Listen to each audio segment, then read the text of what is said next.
Let's move our attention to a tool on the right hand side called Crop and Rotate. There's an arrow in the top right hand side there pointing to the crop rotate icon, and one of the things that we can do is, if we're unsure if the image is slightly crooked or not, we could just tap on that rule icon there for an auto straighten option. Now, a lot of photographers do shoot the vast majority of their images slightly crooked, and I have to say I fall into this camp. I've been capturing images for 40 years and I am still struggling to photograph images that are not 1 degree crooked, or in this case 1.5 degrees crooked. So that little tap on that icon will typically 9 times out of 10 successfully straighten a slightly crooked image. Funnily enough, I do notice crooked images in post-production. I just don't notice them when I'm capturing them. One of the things that we have available to us in this crop panel is something called aspect. This is not linked to size, this is linked to shape. So, for instance, we often submit square images to Instagram. So if you wanted to crop your image to a square before uploading it, we could just tap the 1:1 square aspect ratio. Another thing that we might choose to do is we might be buying a photo frame from a shop, and that might have an aspect ratio that might be 5:7 or 5:4. That might be a specific shape. It might also be the inches of the frame as well, but it's also a shape. So we know we need to get all of the content into that particular shape before we send that off for printing. So this is a 5:4 aspect ratio, which is moving towards that square but not quite there. Now, one of the things that happens is, if you're chosen that 5:4 or 3:2 aspect ratio, you might decide, but no, this needs to be a vertical aspect ratio. So we can just click on that little rotate icon, and that will rotate the crop aspect. So we can go from a 5:4 horizontal, sometimes referred to as a landscape aspect ratio, into a vertical, sometimes referred to as a portrait aspect ratio. So these are ways we can control it. If at any time during the crop process you think you've made a mess of it, you can just double tap inside the crop marquee to start again, or tap that little reverse arrow on the bottom of this panel and to reset the crop. Remember, it is non-destructive. If you crop, you will never permanently throw away any pixels. This is a non-destructive editing program. Occasionally we don't want to edit to a specific shape. We can just unlock that little padlock and choose a custom crop. We can decide on the perfect shape depending on the content that is inside that crop marquee there. Now, one of the things that I will always do when cropping is I will move information that are on the edges of the frame that don't add to the composition. They're basically distracting for the viewer. So this is a beautiful blue ladder on a silo in New Zealand with a beautiful long shadow being cast, but we've got a little bit of sky on the right hand side of the frame, which is a definite distraction. So I've decided to crop it away so no one will ever feel compelled to go over there and check it out, because it doesn't add anything to the communication. This is a composition just about a ladder and its shadow, nothing more. To give you another example, this is a street image.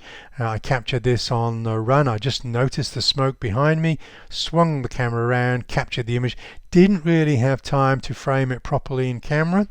We do, at the top of the frame, have lots of visual distractions, which I've decided just to crop away from view. So it's just the background, just these two guys, and just the steps and the smoke, nothing more. Nothing on the edges of the frame to pull the eye away from the communication that's happening towards the center. Another example, this time in a landscape setting. Here I'm setting the aspect ratio to 16:9, which is the same shape as our high definition widescreen TVs, and I'll often use this for horizontal landscape images. Now I've got three elements here. I've got the rocks, I've got the trees, and I've got a little bit of foreground water. For me, that's one element too much, so I've cropped away the foreground water. If I'd have caught a little bit of sky as well, I would have cropped that away as well. I often refer these landscape images as closed landscapes, where we don't have a sky appearing in them. Occasionally I want to crop a little bit tighter because I couldn't get any closer with my camera. I might have reached the minimum focusing distance of the lens, or the depth of field was getting too shallow if I moved too close to my subject matter. So I may be standing a little bit too far away from my subject matter, so I simply crop closer in post-production to get that hero image.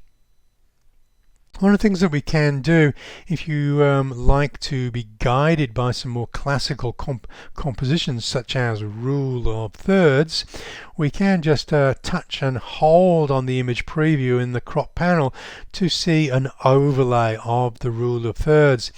Generally I don't tend to do this a lot. I've got into the habit of not trying to center too much when I'm capturing images in camera, but it's remarkable how often a lot of my compositions do actually conform either to a compositional a rule called the golden ratio, or its simplified form called the rule of thirds. And so, for instance, this composition here is actually very, very close to being bang on the rule of thirds. One of the things that you can do is you can tap on the image view to go into full screen if you just need to be a little bit more precise as you compose this image. And I'm just fine-tuning that crop, so that rule of thirds basically runs down the center of this guy's face that I captured in Texas in the USA. And in this image, again captured slightly crooked, as you can see from the information behind, but also putting the horizon line on the upper portion of that rule of thirds overlay there. Don't use this rule of thirds as a straitjacket by any means, but for some people who are curious about where the rule of thirds sits in their image, it is a good little tool. I have to say the desktop versions, and certainly Lightroom Classic, has many more options for different overlays. The CC version currently only has the Lightroom, the rule of thirds overlay.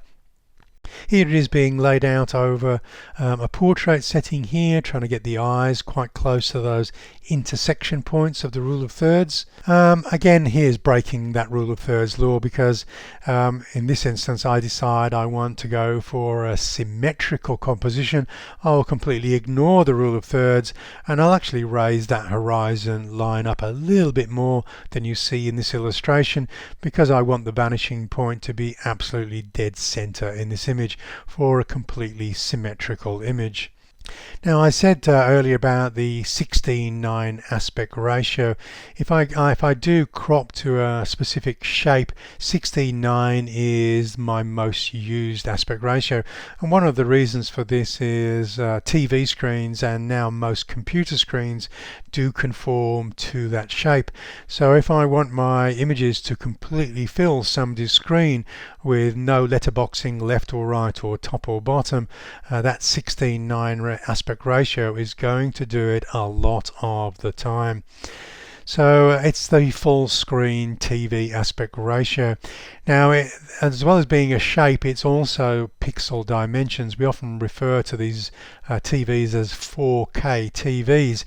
4K meaning close to 4,000 pixels on the width.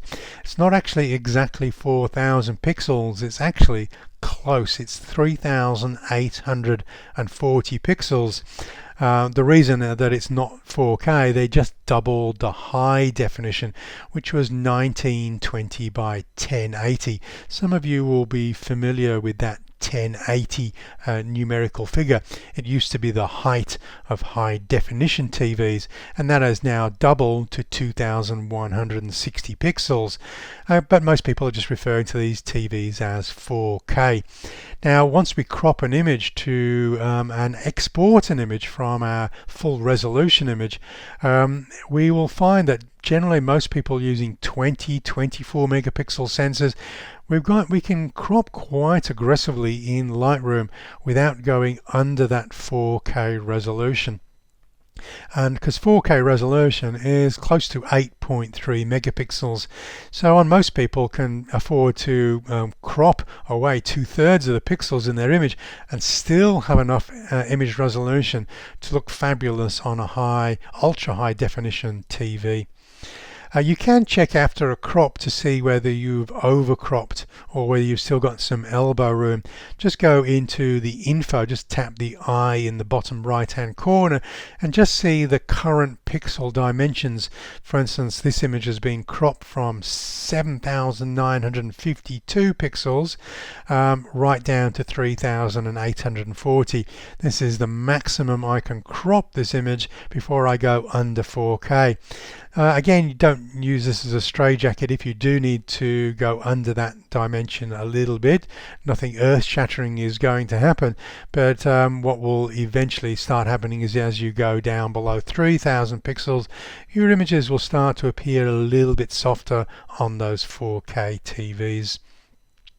And the reason why you generally want to create some exports of your 4K files and have them available in a folder, I have mine available on the Flickr social media site, is because a TV that's running an Android operating system can link up to maybe your Flickr site and then start using your 4K images from your Flickr folio album as a resource for your screensaver on your TV.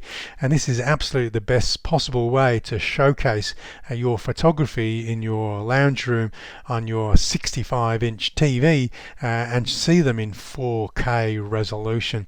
Most of your neighbors will be completely blown away by the quality of these images, because just remember, a lot of broadcast TV, you may have a 4K TV, but the information is being downloaded to that TV at standard definition most of the time. Okay, how much is enough? Certainly we've looked at 4K, the 3,840 pixels on the width there.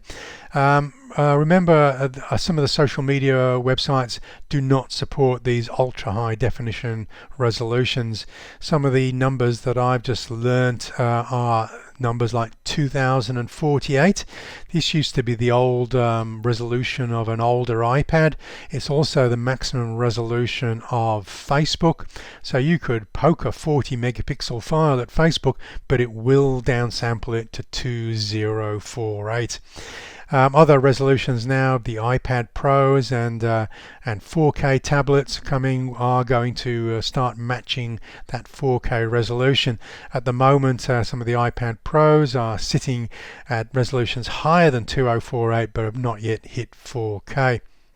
Be sure to check out all of the movies in this Lightroom CC Masterclass series. There's also a supporting ebook that you can download from my website. Just head over to www.markgaylor.com and then look for that downloads link. If you find any of my resources useful, just consider making a small donation. This will help me create future learning resources. I also host a Patreon site. This is going to allow you to join Q&A forums where you'll have your individual questions answered and also attend seminars. I'll also give a photo critique service. Okay, so thumbs up if you've enjoyed the movie, and I'll catch you online next time.